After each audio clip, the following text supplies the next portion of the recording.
আসসালামু আলাইকুম, welcome to গ্রামীণ রান্না বান্না। আজকের রেসিপি মুরগি কষা। তো দেখুন মাংসটা কতটা সুন্দর হয়েছে এবং কতটা লোভনীয় হয়েছে। একবার খেলে বারবারই খেতে মন চাইবে। চলুন এখন আমরা মূল রেসিপিতে যাই।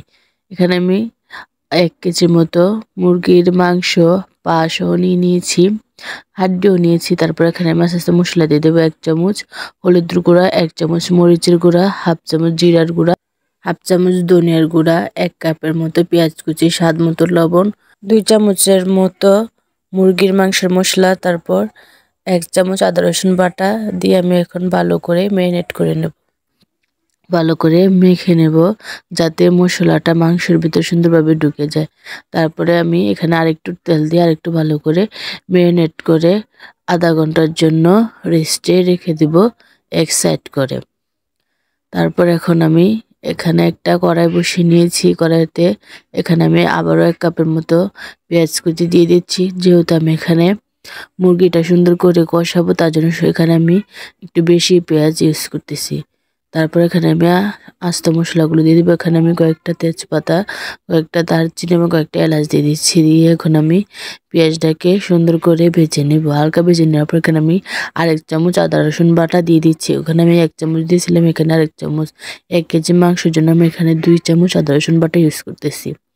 তারপর এখানে আমি আদা রসুন বাটাটাকে একটু ভালো করে ভেজে নেব। সুন্দর করে আমি আদা রসুন বাটাকে ভেজে নেব যেন এখান থেকে একটা সুন্দর একটা স্মেল আসে এবং ভালো একটা ফ্লেভার আসে। দেখুন যখন এভাবে লাল লাল করে ভাজা হয়ে যাবে এ পর্যায়ে এখানে আমি ম্যারিনেট করে রাখা মাংসগুলো দিয়ে দেব। দিয়ে এখন আমি সুন্দর করে ভালো করে কষিয়ে নেব। আপনারা যদি অল্প সময়ের ভিতরে এরকম টেস্টি টেস্টি মুরগির মাংস খেতে চান তাহলে আমার রেসিপিটা ফলো করে একবার রান্না করে দেখতে পারেন।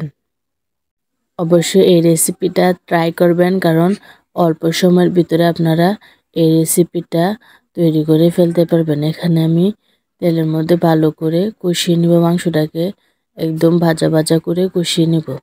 তারপরে এখানে আমি আরেকটু মরিচের গুঁড়ো দিয়ে দিচ্ছি, কারণ আমার মনে হচ্ছিল যে ঝালটা একটু কম হবে, আমি একটু ঝাল করেই মাংসটা রান্না করব। তার জন্য আমি একটু মরিচের গুঁড়া দিয়ে এখন আমি মাংসটাকে আরও ভালো করে সুন্দর করে কষিয়ে নিচ্ছি। দেখুন মাংসের কালারটা কিন্তু আরও কি সুন্দরভাবে চেঞ্জ হয়ে যাচ্ছে কষানোর কারণেই। এখানে অনেকক্ষণ কষে তারপর এখানে আমি একটু পানি দিয়ে দিব যাতে মাংসটা সুন্দরভাবে সিদ্ধ হয়ে যায়। এখানে আমি একটা ঢাকনা দিয়ে প্রায় 10 মিনিটের জন্য রেখে দেব। আমি এখানে একটু পানি দিয়েছি আর এখান থেকে আর একটু পানি উঠেছিল। উঠে দেখুন কি সুন্দর কষা কষা হয়ে গেছে। আমি 10 মিনিটের ভিতরে একবারও কিন্তু নেড়ে চেড়ে দিইনি। আমি হালকা হালকা জালে জাল দিয়ে আমি এই রান্নাটা করতেছিলাম। আর আমি তো মাটির চুলায় রান্না করতেছি। আপনারা যদি গ্যাসে রান্না করেন লো টু মিডিয়ামে রেখে মাংসটা সিদ্ধ করবেন, তাহলে মশলাগুলো মাংসের ভিতরে সুন্দর করে যাবে এবং মাংসটাও ভিতর থেকে কুক হবে ভালো করে। যে আমি আপনাদেরকে দেখিয়ে দিচ্ছি মাংসটা কতটা সুন্দর হয়েছে এবং কতটা লোভনীয় হয়েছে।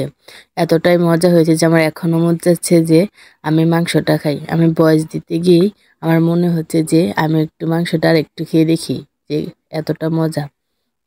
আপনারা কিন্তু এভাবেই একদিন ট্রাই করে দেখবেন। তো এখানে আমি একটু পানি দিয়ে দিচ্ছি মাংসটাকে আর একটু সুন্দর করে সিদ্ধ করে নেওয়ার জন্য, কারণ আমার কষানো শেষ। এখন আমি মাংসের মধ্যে একটু পানি দিয়ে দিব। এভাবে পানি দিয়ে আমার রান্না করা কিন্তু হয়ে যাবে। এই যে দেখুন মাংসটা এখানে আমি অনেকটা সিদ্ধ করে নিয়েছি আর আমি ঝোলটা কিন্তু আর একটু শুকিয়ে নেব। আপনারা এভাবেই ব্রয়লার মুরগি রান্না করে দেখবেন যে খেতে কতটা টেস্টি হয় এবং কতটা ইয়ামি হয়। দেখুন এখানে মাংসটা কতটা সুন্দর হয়েছে এবং কতটা লোভনীয় হয়েছে। আপনাদেরকে দেখিয়ে দিচ্ছি এভাবে আমি পুরোটা মাংস রান্না করি। এবার আমি এই পর্যায়ে মাংসটাকে উঠিয়ে নিব, কারণ মাংসটাকে যখন আমি উঠিয়ে নিব তখন কিন্তু ঝোলটা আরও শুকিয়ে যাবে। দেখুন আমার মাংসটা রান্না করে গেছে, আমি উঠিয়ে নিয়েছি। দেখুন ঝোলটা কিন্তু একদম শুকিয়ে গেছে আর তেলটা উপর দিয়ে ছেড়ে ছেড়ে দিয়েছে। তো আমি এখানে একটা প্লেটের মধ্যে নিয়ে দেখাচ্ছি। দেখুন মাংসের কালারটা কতটা সুন্দর হয়েছে এবং কতটা লোভনীয় হয়েছে। তো আমার ভিডিওগুলো ভালো লেগে থাকলে সাবস্ক্রাইব করে আমার পাশেই থাকবেন। তো আমি এই যে দেখিয়ে দিচ্ছি কতটা সুন্দর হয়েছে, কতটা লোভনীয় হয়েছে। চাইলে আপনারাও ট্রাই করে খেতে পারেন। আল্লাহ হাফিজ।